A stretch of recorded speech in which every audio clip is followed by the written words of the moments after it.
Good morning, class. We are doing chapter 2 of book 1, that is Rights in the Indian Constitution. In our last class, we have seen what is the importance of right in our life.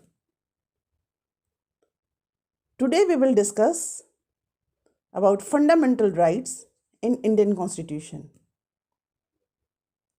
We will discuss what is right, what is fundamental right, and why this is called fundamental. And again, fundamentals fundamental rights are how different from other rights. So, in view of 3 questions, we will start our class and then we will discuss the different rights, different fundamental rights given to us by our constitution and what is it. It means. Shall we start? Okay. During our freedom struggle, the leader of the freedom movement had raised the importance of right and demanded that the British rulers should respect rights of the people. All the time in the freedom movement, the people of India demanded some rights to the British government. The Motilal Nehru Committee had demanded a Bill of Rights as far back as in 1928. It was therefore natural that when India became independent and the constitution was being prepared, there were no two opinions about rights. The constitution listed the rights that would be specially protected and called them fundamental rights.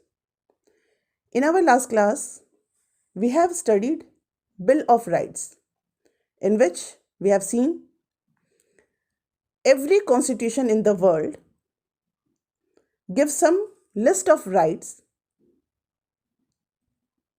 to their citizen. That is called fundamental rights. Just likewise, our constitution also provided a list of rights that is known as fundamental rights. Now the question is why it is called fundamental? The word fundamental suggests that these rights are so important that the constitution has separately listed them and made special provision for their protection.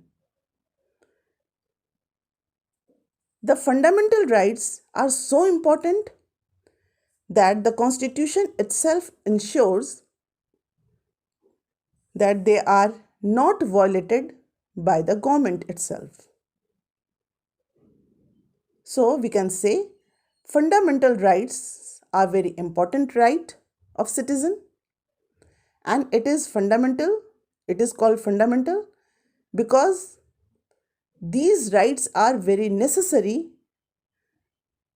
to survive a dignityful life. And that's why our constitution protect those rights, and even our government can't violate these rights. Now, fundamental rights are different from other rights. Why? What is the difference? As you know, there are some rights which are in general, we can say, normally it is not very necessary. If it is there, it is okay, and if it is not there, it can't hamper our life. But fundamental rights are those rights which are very, very important for the survival of citizens in a dignityful way. So, fundamental rights are different from other rights available to us. While ordinary legal rights are protected, now we are uh, discussing why what is the difference between ordinary right and fundamental right. So ordinary legal rights are protected and enforced by ordinary law. Ordinary law can be made by any state government or any authority. Police can make law. Police can, or any institution, even our school authority can make law.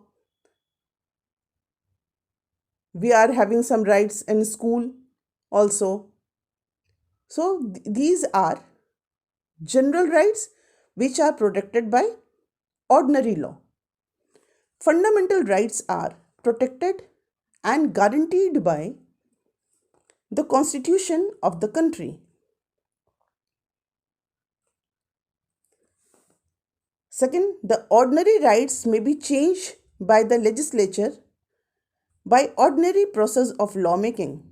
The second difference is that ordinary rights may be changed easily.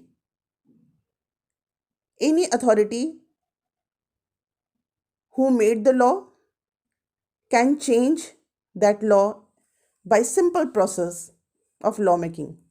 But a fundamental rights may only be changed by amending the constitution itself.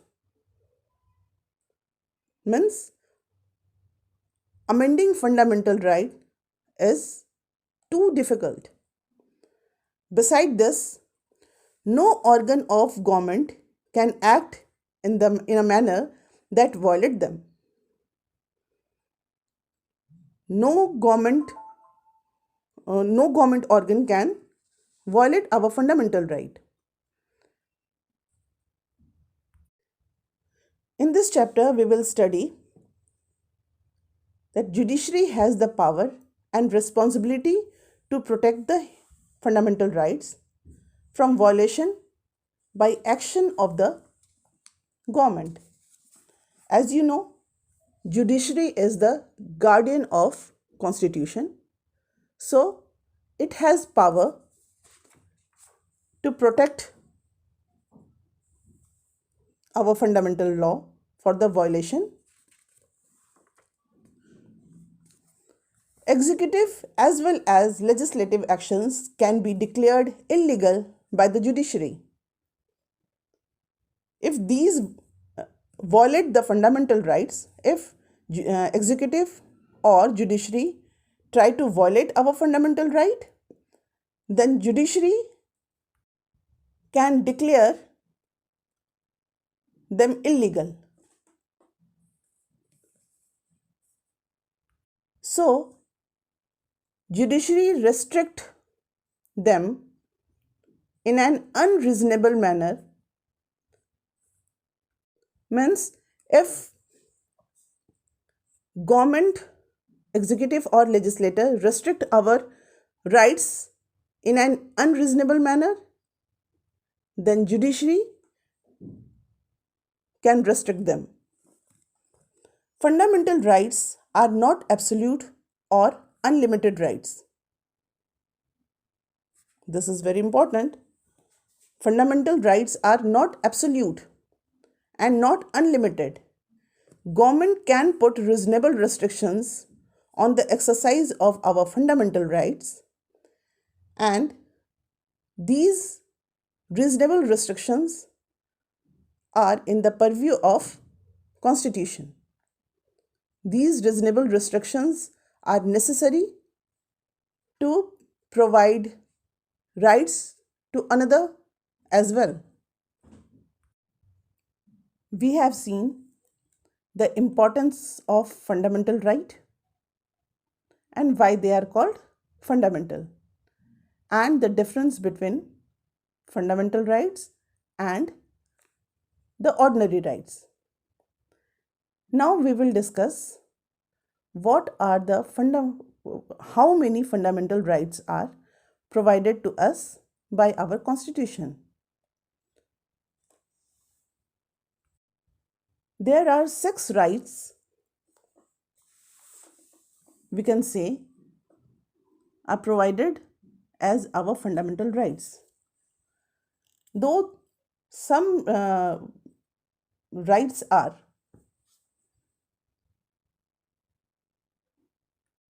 having huge arena, we will discuss one by one. First, we will see how many rights are there and what are they.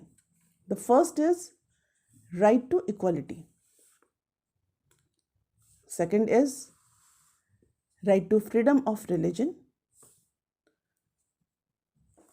Then right against exploitation. Then right to liberty and personal freedom. Then comes cultural and educational rights of minority groups. And then comes right to constitutional remedy. These are 6 rights we have given by our constitution.